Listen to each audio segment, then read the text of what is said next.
Nommé Premier ministre le 27 février 2024, Amadou Ouriba a présenté lundi 27 mai 2024 la politique générale du gouvernement au Conseil national de la transition au Palais du Peuple à Conakry. Dans ce discours monumental, Ouriba a présenté les grandes orientations des prochaines actions du gouvernement. Cette activité s'inscrit dans la mission du Conseil national de transition. Il convient également de rappeler que la nomination de l'homme politique Amadou Ouriba visait à résoudre la crise qui secoue le pays.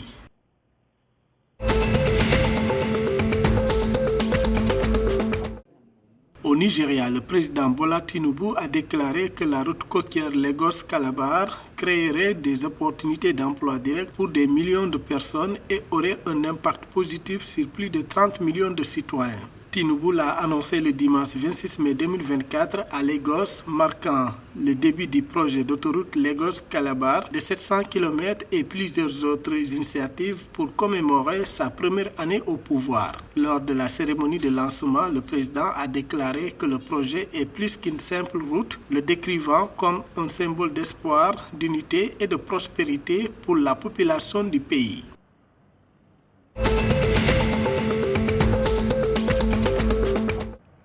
Le Ghana a établi un nouveau dialogue mensuel avec des entreprises locales et étrangères le 26 mai 2024 pour accélérer le processus permettant de faire des affaires dans le pays de manière plus favorable. Selon le ministère des Finances, le programme vise à garantir que des préoccupations des entreprises nationales et étrangères dans le pays soient prises en compte afin de garantir qu'elles prospèrent et contribuent davantage à la génération de revenus pour le gouvernement grâce au paiement approprié d'impôts. La participation comprend une enquête pour suivre les progrès dans la mise en œuvre des mesures visant à faciliter les entreprises nationales ainsi que les moyens d'améliorer l'environnement des affaires nationales.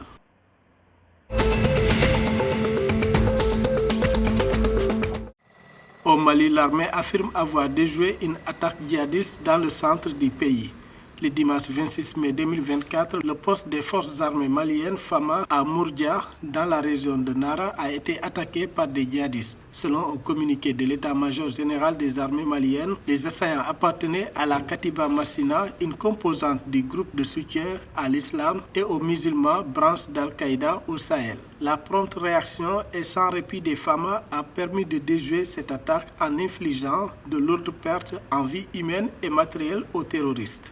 Le bilan fait état de nombreux terroristes neutralisés, des dizaines de blessés. Du côté des Fama, 5 soldats ont perdu la vie et des dizaines ont été blessés.